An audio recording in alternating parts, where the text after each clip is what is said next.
Vasudevaya.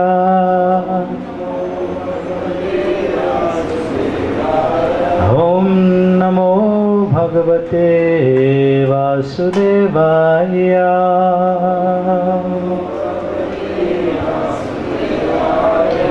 So today we're reading from 17th verse, 4th chapter. Let's see this verse today. Karma hi api bhudavyam bhudavyam cha vikarmanaha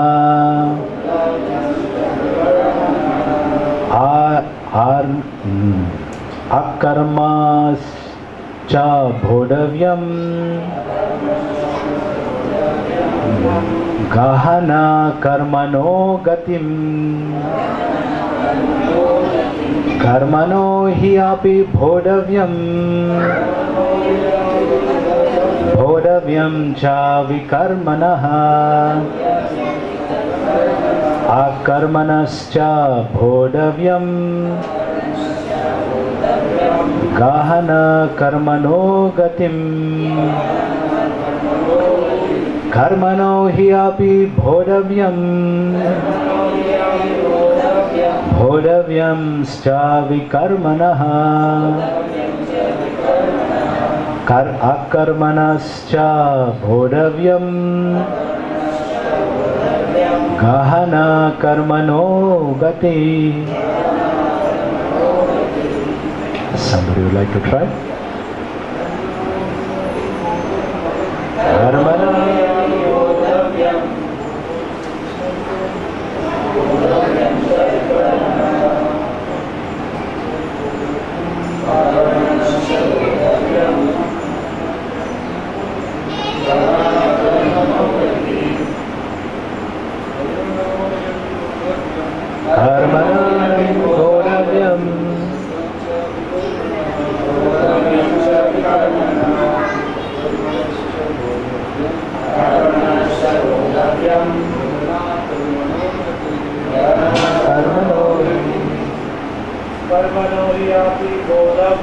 karmano hi api bhodavyam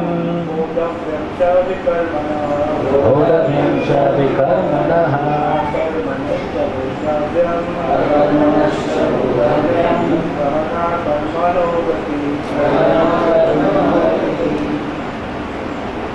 word for word. Karmana api bhodavyam bhodavyam cha vikarmanaha karmanascha bhodavyam.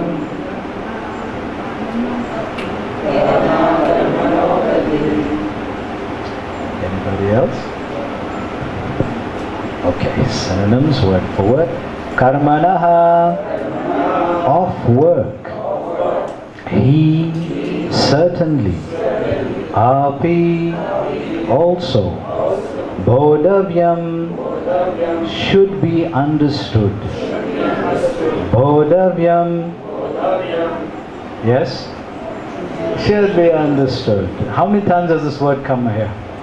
3 times. Very important. Again, should be understood. Cha, also. Vikarmanaha, of forbidden work. Akarmanaha, of inaction. Cha, also. Bodhavyam, yes, should be understood. Gahana, very difficult. Karmanaha, of work. Gatihi, entrance. Translation by Srila Prabhupada. The intricacies of action are very hard to understand. Therefore, one should know properly what action is, what forbidden action is, and what inaction is. Let's go over the translation again. Very powerful. Okay. Please repeat. The intricacies of action are very hard to understand. Therefore, one should know properly. What should one know? What action is, what forbidden action is, and what inaction is. What are the three things? What action is, what inaction is, forbidden action is. So Krishna wants us to know this. Alright, let's see what Prabhupada put in the purport. If one is serious about liberation, so this is for serious people now. If one is serious about liberation from material bondage, one has to understand the distinctions between action, inaction, and unauthorized actions. One has to apply oneself to such an analysis of action, reaction, and perverted actions, because it is a very difficult subject matter.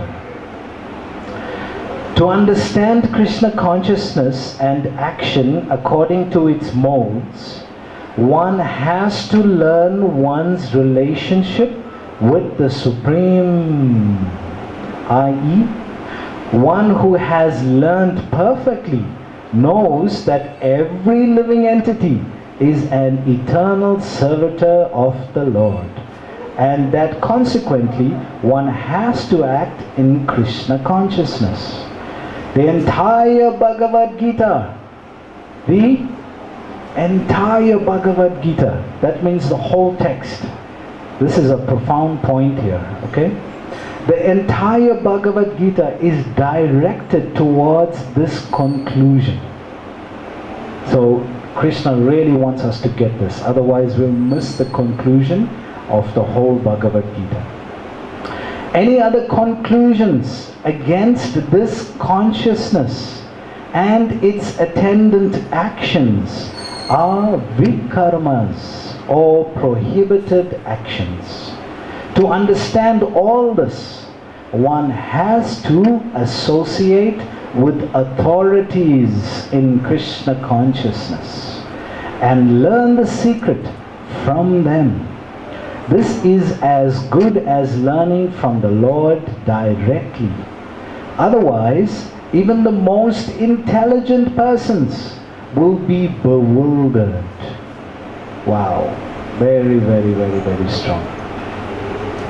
Om Ajnana Timirandasya Jnananjana Shalakaya Chakshurunmilitam Yena Tasmai Shri Guruve Namaha Shri Chaitanya Manobhistam Stapitam Yena Bhutale Swayam Rupa Kadamayam Dadati Swapadantikam Vandeham Shri Guru Shiyuta Patakamalam Shri Gurum Vaishnavanamuscha Shri Rupam Sagajatam Sahagana Radhanatam Tam Tam Sajivam Sadvaitam Sarvadutam Parijana Sahitam Krishna Chaitanya Devam Sri Radha Krishna Padam Sahagana Lalita Sri Vishakanamuscha Vancha Kalpatarubhyascha Kripa Sindhubhevacha Patitanam Bhavanebhyo Vaishnavebhyo Namo Namaha Jai Sri Krishna Chaitanya Prabhu Nityananda Sri Advaita Gadadhar Srivasari Gaura Bhakta Vrinda Hare Krishna, Krishna Krishna, Hare Hare, Hare Rama, Rama Rama, Hare Hare. So we're a little late today, but nevertheless we'll try to cover as much as we can. It's a short purport, but it is a dynamite wrapped up. Prabhupada has given the conclusion of the Bhagavad Gita here in the purport. In the translation, Krishna has given three most distinct forms of this action aspect that we're learning about, the principle. So before we get into Krishna's description of this, we all have some idea of action and reaction. We all have heard about karma, at least, right? Anybody hasn't heard about karma? Everybody has heard about karma. So before we go on, I'd like to just show a very short clip on what is the typical understanding of karma, because Krishna is describing 3 different forms of things here, and we want to try to learn the whole 3 of them and the conclusion of which one is the best. So let's just quickly then see what the typical understanding of karma is, and then try to work out what the Bhagavad Gita is saying here. Okay? So the first one is a very strong one. How many of you heard of this incident that just happened recently with these children in the bus? Yeah? So I don't know the details also, but these children were going with the bus, and then they stopped for some sightseeing to take some pictures, and all of a sudden the gates of the dam wall opened, and without knowing, these children were trapped. So there's a little footage of this. It's a little strong. If you are a sensitive person, I'll cue you when you should close your eyes, otherwise you may get a bit disturbed. Okay? So this is a typical, we'll start with vikarma. So vikarma means actions which are prohibited. So we're not saying that these children have done something wrong, but it's not the natural form of death. We know death can come at any time. So there must have been, as parents, we won't know how this feels to lose a child like this. But because it's topical, we're using this example. We definitely sympathize with the parents. But because it's topical, we're trying to learn the principle of vikarma. So something must have happened in a past life for these 4 children to be trapped back and to leave this world in that way. So let's just see quickly what is vikarma. Okay? The volume is not necessary because it's a little emphatic. But here are the children, they're crossing the stream here. This is taken on the video camera. You can see right now there's no water here, there's not much. There's a little but not much, right?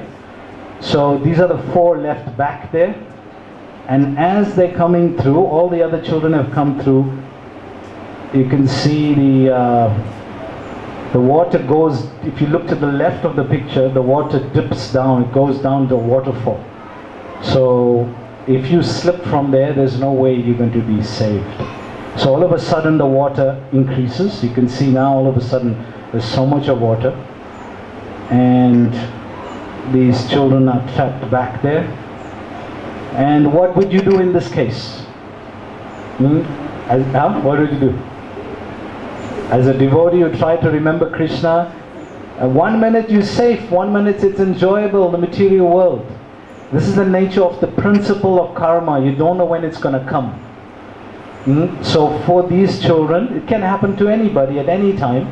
We're using the example of the principle here because it's topical. The other children escaped, these 4 were trapped back, and now the water increases and increases, and they're helpless. They can't do anything. They're probably praying very sincerely. Look there on the left, the water just goes down. So this is life. It doesn't knock on your door and say, right, I'm coming to take you now. It comes at any time. So here these children, they're trapped there, helpless, nobody can save them, nobody can do anything. And here this one child starts to slip. So if you're sensitive, please close your eyes right now. So the one child slips, and they're all gone. So it's very strong. I chose this example not to disturb anyone, but because it's topical and it's right now, we can see, we don't know when the karmic reaction is going to come. So we got to be ready at any time. And that's why we're doing sadhana, that's why we're living in Vrindavan, that's why we're chanting all the time, because this is the nature of the world. You saw it firsthand, it's not pleasant. And this is the nature of reality. This is nature of what can happen at any moment. Any moment. Okay, let's just see a lighter side. This is somebody who has good karma, right? He's trying to cross the road and just missed it. Here's somebody with a train. He's taking photographs of this train in the left direction, not watching behind him because of the smoke. Did you see that? The train just missed him.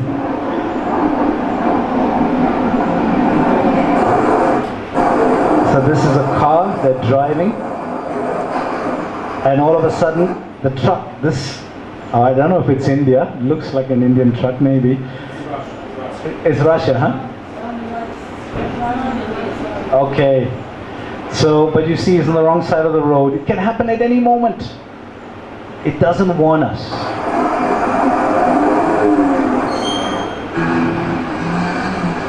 Car loses control. This is a truck here. They unfortunately smashed the truck, but he's alive. So these are typical examples of what we see in the notion of karma.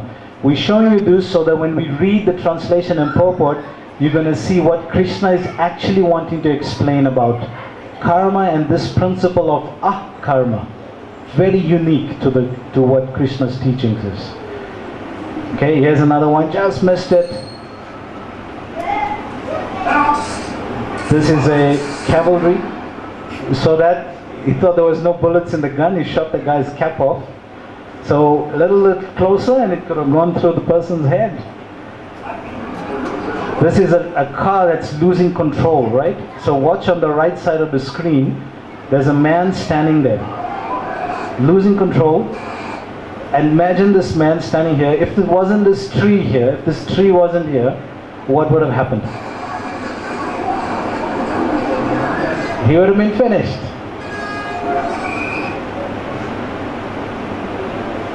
There's a tree being cut. The guy nearly gets smashed by it. Lady and child crossing the road. Just missed it. Look at this guy. He's innocently walking on the side of the road, right? Watch what happens. Just missed it. You're not expecting it. This is the nature of this vikarma. You don't know when it's going to come, but it's going to come. And you got to be ready at any moment. There's another one coming up. This is a car. This is a person standing on the right side here. Now he loses control and look at how close he comes here. Just missed it. This is probably Mathura, I don't know. But look, typical. Just missed it. And this is somebody trying to take photographs outside the train. And there's another train coming. Just missed it. So this is a typical understanding of good karma. We saw the first one of somebody there's 4 children. Now here's just missed it. They just missed okay, so here's another one of karma. This is a delayed karma. That means you do something now and it's coming for you in the future. This is a little humorous. So okay, this is a boy and these are 2 elephants walking. So he's teasing this little elephant. He's offering it a sweet, but he's teasing it.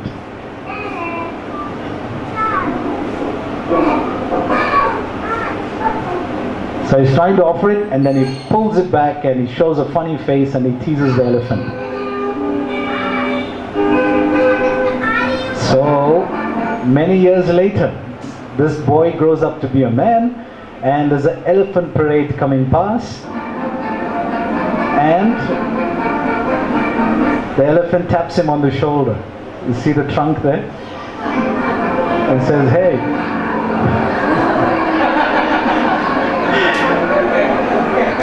So the elephant remembered. So these are typical understandings of what is karma, right? This is like general understanding. But what Krishna is offering here, in what we're learning today, is something very different. He's offering a higher level of understanding. Let's see what he says, right? So the first part, Prabhupada mentions in the purport, that is very difficult to understand this law of karma. People, great philosophers, thinkers, They're being misled by it. So don't feel bad. We showed you a little video clips in the beginning to get a basic idea of what we already know as karma. Now we're going to be introduced to a very specific point of karma. So don't be bewildered that you don't understand this concept, because there's three different aspects that Krishna is giving in today's verse. So how does this karma work? Even in Vedic literature, there's a great author named William Shakespeare, right? You must have studied him in school. And one of the books he wrote was To Do or Not to Do. That is the question. So, to be or not to be? Thank you. Our English laureate. So yes, to be or not to be. Yes.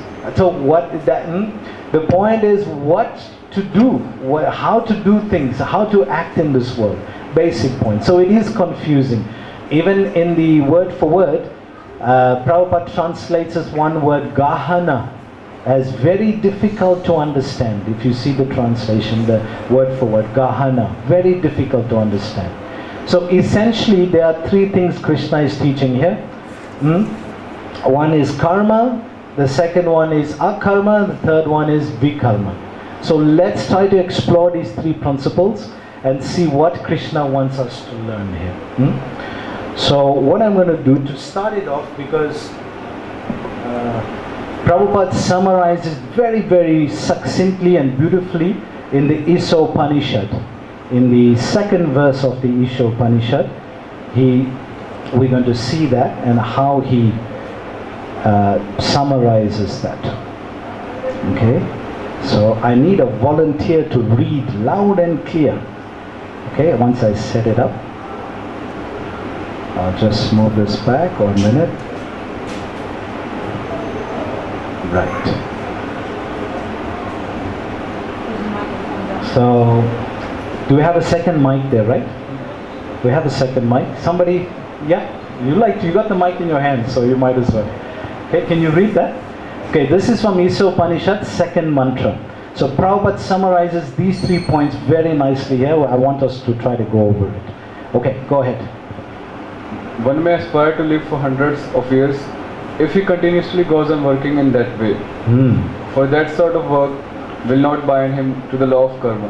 Right. So that's the verse. That's the Upanishad verse, right? That you can act. Because how is it you can act and not be bound? It's a very unique concept. Because once you act, there's laws acting on you to bind you. That's the nature of the material world. But this mantra is saying you can actually act in a certain way and not be bound. Let's see how. Prabhupada will say now in the purport. Yeah. There is no alternative to this way for man. For actions that are performed in terms of one's prescribed duties, as mentioned in the revealed scriptures, are called karma. Right. So action as performed, which as mentioned in the revealed scriptures, these are called karma. So karma is like good activity, like we saw. Those people who just missed it, almost got knocked or whatever, they must have had some good karma there because they just missed it. Okay, next definition. Actions that free one from the cycle of birth and death are called akarma. Right. So that which frees one from the cycle of birth and death. You're still acting. But this is so unique. This is actually not material because it's going to free you from matter. So this is what Krishna is actually coming to here. This is the crux of today's verse. The most important point we're going to try to catch. Okay, third point. And actions that are performed through the misuse of one's freedom and that direct one to the lower life of forms are called vikarma. Right. So that which misuse scripture and lead one to the lower forms of life, those that are prohibited, those who are called vikarma. So 3 definitions here. You can get this from Upanishad in that order. I'm sure it's there through Prabhupada's books also. But it was very uniquely done here, and I thought we'll try to go over it over here, right? So let's go on then. We got 3 definitions here. Let's see what Prabhupada is trying to show us here in this purport. Okay. Here.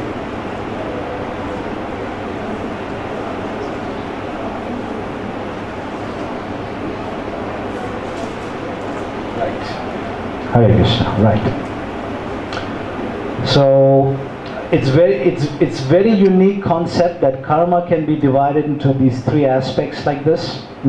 It's usually just only karma, but Prabhupada and Krishna is explaining three aspects of this. Prabhupada is further giving his purport on it.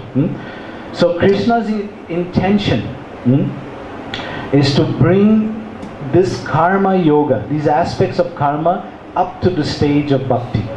Ultimately, whenever Krishna is dealing with anything, then he ultimately wants to bring you to the stage of bhakti.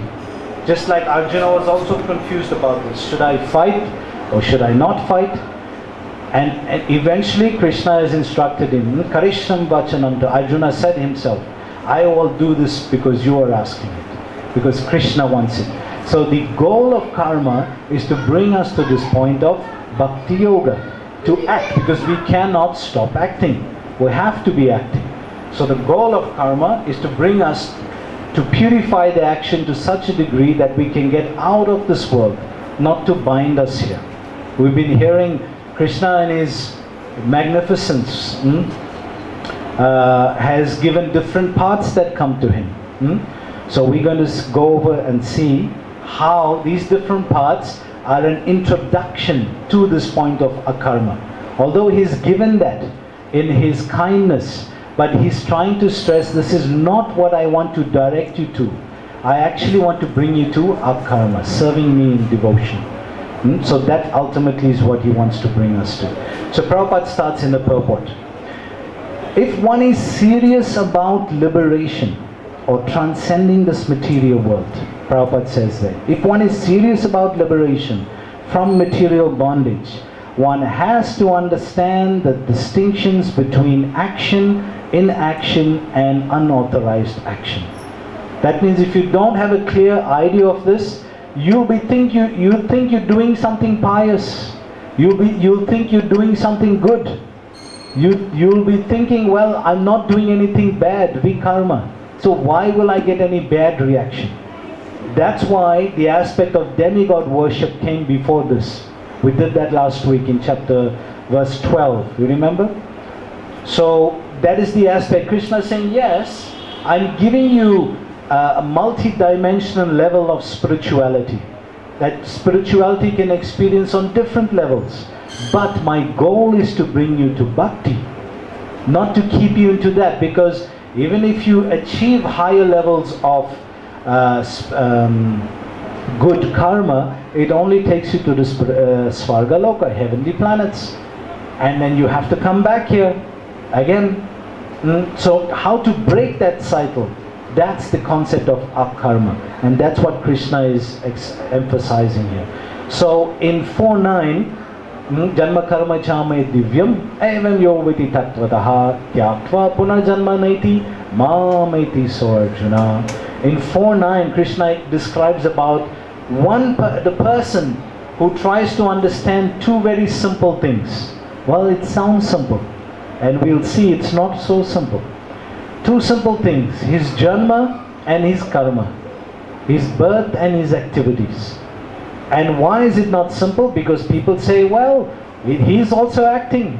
How can he be transcending this world? Or how can he help you transcend this world? He's also here acting. Technically, yes. But Krishna says, divyam, janma karma chame divyam. It's not ordinary karma, it's divyam. So when you get this point, then what kind of action is that? And if you associate with that person, then he has the ability to transcend you, take you out of this world, because his activities are divyam. It's not ordinary. And if you connected with that, then you can become purified and transcend. That's the point we want to get to. Okay? So I want you to open to 4.14. Alright? In the translation there, we'll just go over these two verses very quickly to see exactly this point, how clear Krishna is emphasizing this. So, 2-3 verses back from today's verse, 4.14. In the translation there, Krishna gives in the translation, there is no work that affects me. So he's clearly saying that yes, I act, but I'm not affected by work like you. So immediately he's giving a clear distinction. My activities are not like yours, although it looks the same. So there's no work that affects me, nor do I aspire for the fruits of action. What do we call that when you aspire for the fruits of action? What? Agenda. Yeah, your agenda. But in the context of what we're talking about, you want some good reward, karma. You want good karma. So Krishna is saying, I don't aspire for good karma. Although it looks like I'm acting, I'm not aspiring for good karma. Let's see what he says further. One who understands this truth about me. If you can actually understand this, that I'm acting, but I'm not under karmic principle or law, then you've understood who I am. You understood something very extraordinary about me. Krishna says here, about me, also does not become entangled in the fruitive reactions of work. Again, next verse, 15. All the liberated souls in the ancient times acted with this understanding. That means, how do they get liberated? They knew this. So if you want to get liberated, you have to know this. That although I'm doing karma, I'm not acting, I'm not under the aspect of karma. Very fundamental point. That these great personalities achieved liberation or transcendence from material bondage. How? By understanding this one principle. Very, very deep point. Okay? Let's carry on with the translation. With this understanding of my transcendental nature, they understood that my nature is not mundane, it's not karmic, it's transcendental. It looks like that, but it's not. Therefore, you should perform your duty following in their footsteps. You should follow in their footsteps. So, let's see here. Yes, in the purport to 217. The common men who understand the spell of material energy. This is, hold on, just a minute.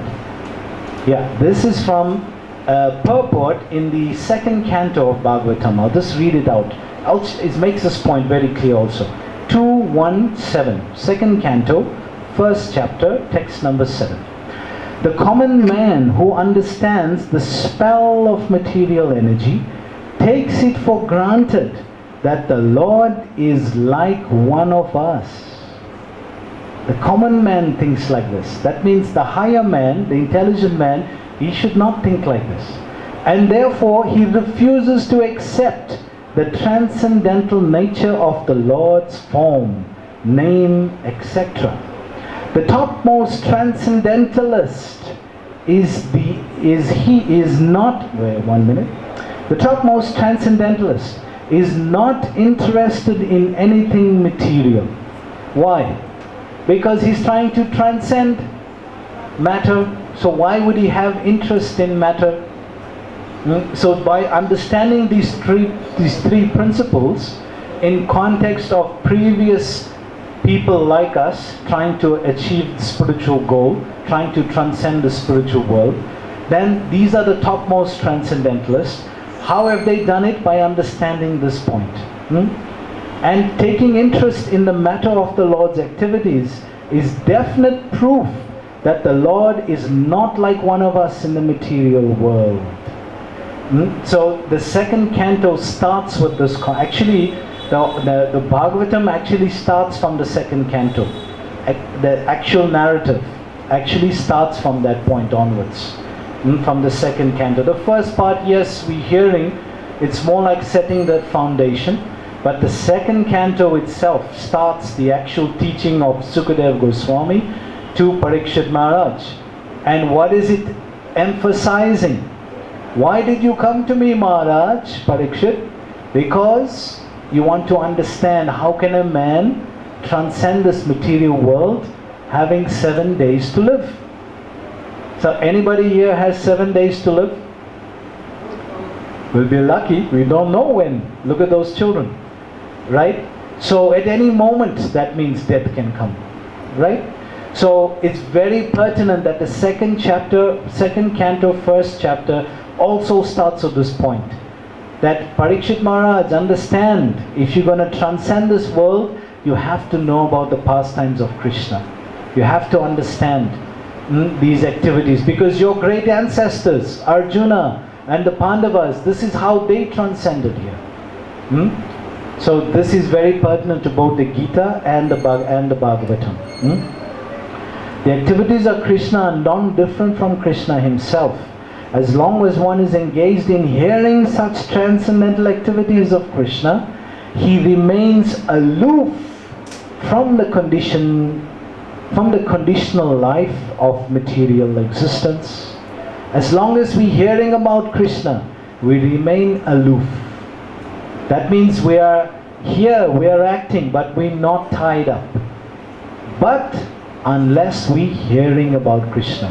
Are we hearing about Krishna? That's important.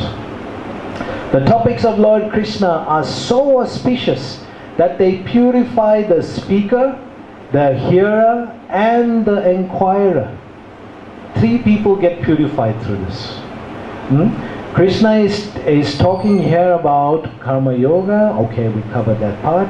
That Krishna is transcendental, is not an ordinary person. Just like as we said, we become purified by this and return to the spiritual world. To know Krishna and to know about Krishna. So there's 2 things. There are many people who've heard about Krishna, like an historical figure. Those who study history, they can tell you, 5,000 years ago in Dwarka, there was a great king called Krishna, and he did these activities. There's even an excavation of Dwarka where they found certain palaces of Krishna. Bed Dwarka. How many been to Dwarka? Yeah? So there's that Bed Dwarka. If you know, when you take the boat and go across the ocean, and then you come to that place where that was excavated. So people have heard about Krishna. So you know something about Krishna. But that does not mean that you know Krishna. Like we said in last week's class, Bhakti Mama Vijanati Yavan Yasmati Tattvataha. Only by devotion can I be understood. And that is our karma. That's working for Krishna but not being bound. Devotion.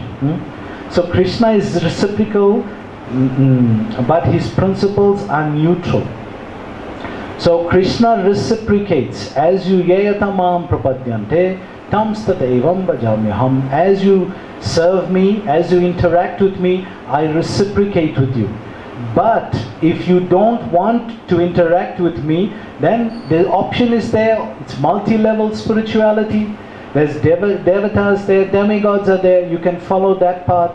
You can follow the impersonal path. But in that context, you are under the guidance of that principle. You are not directly under Krishna's guidance. But as a devotee, he intervenes directly in your life. Very big difference. If you're not a devotee of Krishna, you are acting under the guidance of the principle that he set up, which is karma, which is jnana, the different paths. Bahunam janmanante jnanavam mam prapadyante. But to understand Vasudev Sarvamiti, this is very, very rare. This is Mahatma. So there Krishna directly intervenes as a reciprocation. But in the other principles, the other parts, it's acting under the principle that Krishna has set up. So, okay. Krishna is telling Arjuna, don't think that this is don't think that by not acting you will be in bondage. Don't think that you will be free from bondage by not acting. You have to act. But the aspect of acting where one becomes free from bondage, free from the principle of that action, is karma, serving Krishna directly. In that context, one doesn't become bound. So it's not the work that is binding, It is the motivation behind the work that is binding. What is your motivation for going through that path? Because you want some reward? What is the motivation to serving Krishna? There's no returns here. It's unmotivated. Ahoitikiya pratyata yayatma supasiddhiti. Therefore it's satisfying you. So if your motivation is to get some karmic reward, then you can go to the path of the demigods. And when you leave this body, you will also go to that destination, 925. But if your motivation is to serve and satisfy and please Krishna and his devotees, then you get a reward which is called satisfaction. That is completely pleasing to the heart. That is not a material reward. Very different concept. So what is the motivation behind worshipping Krishna and following other parts of karma? So Prabhupada goes on in the purport. Oh, it's already 6:30. Prabhupada quickly says here, one has to apply himself to such an analysis. To analyze something means to scrutinize it careful. You really trying to understand it deeply. One has to carefully go through such an analysis of action, reaction and perverted actions, because it is a very difficult subject matter. How many people, because people just observing this are saying, well, Krishna is also doing these material activities, he's stealing, he's doing things that are looking material. Yes, they're looking material, but they're not material. Just like the famous example in the Bhagavatam is of milk. Milk and yogurt look the same, but they act differently.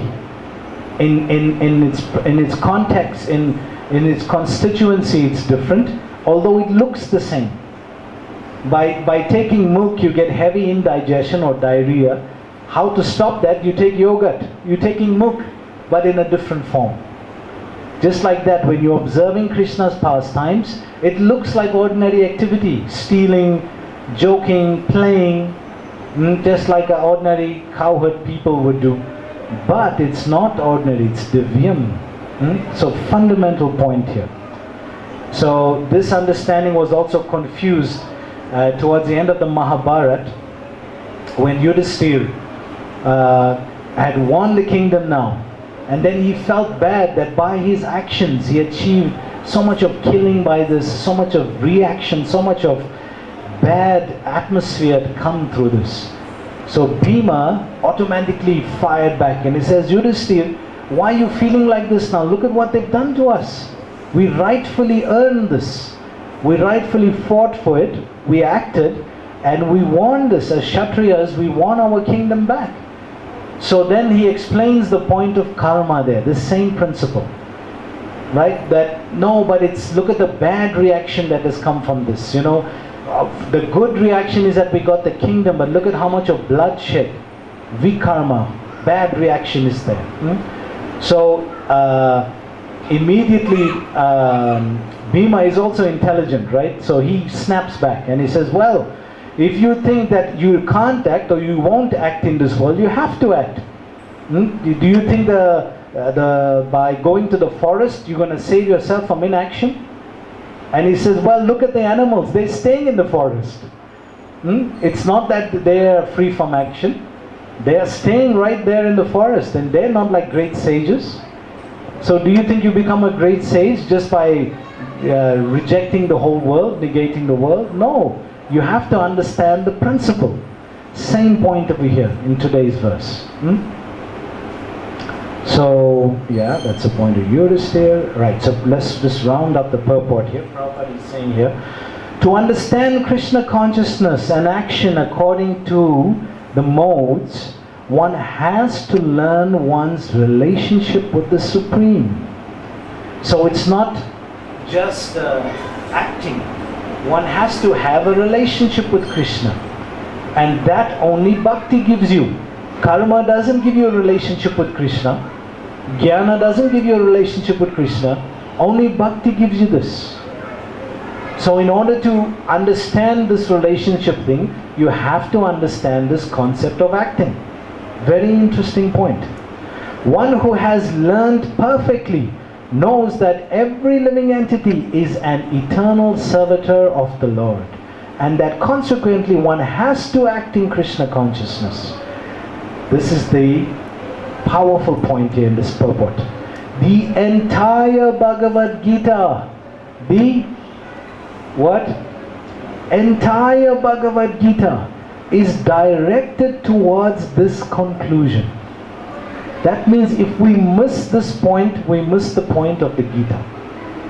If we miss the point that bhakti and the relationship with Krishna, akarma, seva, with Krishna is the essence of the Gita, you miss the whole Gita. Prabhupada then says, any other consciousness against this, any other conclusions against this consciousness and its attendant actions are vikarmas, very heavy. If you're concluding that any other path is okay, this is just prohibited against scripture. This is bad action. You're not going to get anything positive from this. It's just going to get you into this cycle again. You're going to act. You can't stop acting. If you think you're just going to sit like a sage and even stop breathing, that you're inactive, well, there's also germs and bacteria in your body and they're being killed. So how to stop karma then? So if you miss this principle, any other aspect of it is a tinge of this vikarma. You're going to get reaction. Vikarma or prohibited actions. Now Prabhupada gives the disclaimer. You know what's a disclaimer? It's like the profound point or the conclusion, right? It's a strong point. To understand all this, one has to associate with the authorities in Krishna consciousness and learn the secret. It's Guyam, it's the secret. It's not easy to understand. Only the authorities in Krishna consciousness or devotees of Krishna who are authorities in Krishna, they can tell us this, how to understand this principle and how to serve Krishna. Secret from them, the authorities. This is as good as learning from the Lord directly. Otherwise, another PowerPoint, otherwise, even the most intelligent person, you can be a great jnani, a great intellectual, even the most intelligent persons will be bewildered. They will be bewildered. In 4:16, I think just the previous verse, Krishna makes this point. In the translation he says that, even the intelligent are bewildered in determining what is action and what is inaction. Now I shall explain to you what action is, knowing which you shall be liberated from all misfortune. So this is what Krishna is trying to offer to Arjuna here, this transcendental aspect of his nature. So we'll stop there. I just had a little something from I think it is produced by the Bhaktivedanta Archives. It's an old DVD called Bhagavad Gita Interactive. And from that it gives brief descriptions of karma, akarma, vikarma, different things like that. So I just thought we can hear it out and see it from. Action pertaining to the development of the material body of the living entity is called karma.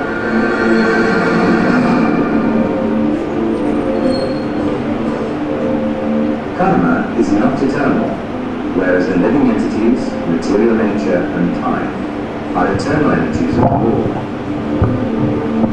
Karma means work and its results, action and reaction, and is linked to reincarnation.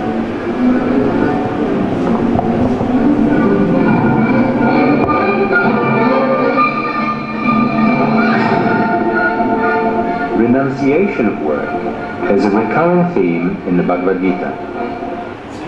renunciation of work is a recurring thing. That means don't work. Again and again it comes up. But this concept that's introduced today is you work, but work in devotion. Real renunciation means to renounce the fruits of one's work. For such a worker, reactions are burned up by the fire of perfect knowledge.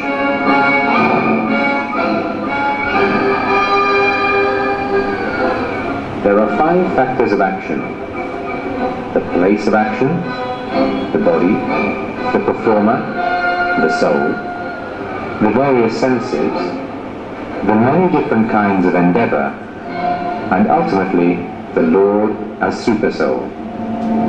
All these 5 aspects of karma. We're going to learn more about them as we go into the Gita. One whole chapter is designated to understanding this point, the 5th chapter. Action in Krishna consciousness. Just this one principle is very, very important. The knower, doer, I just want to show you perform, associate, he and takes thus, be to God glory. Of all the demigods, they are never equal to him.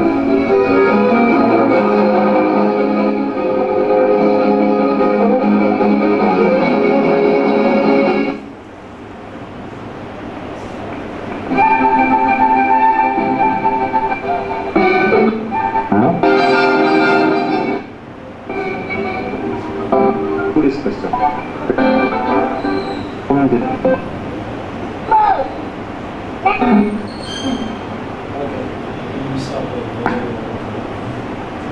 So it's a big point to be discussing. And if we get this, then we understand the essence of Gita. Like Prabhupada said, the essence of the Gita is to understand this point of bhakti, akarma, to serve, to work, to act, but without the results, without any reaction. And we really can get that if we serve Krishna. So we'll stop there. Any questions for anyone? We have 5 minutes. Mike is announcing that. Yeah.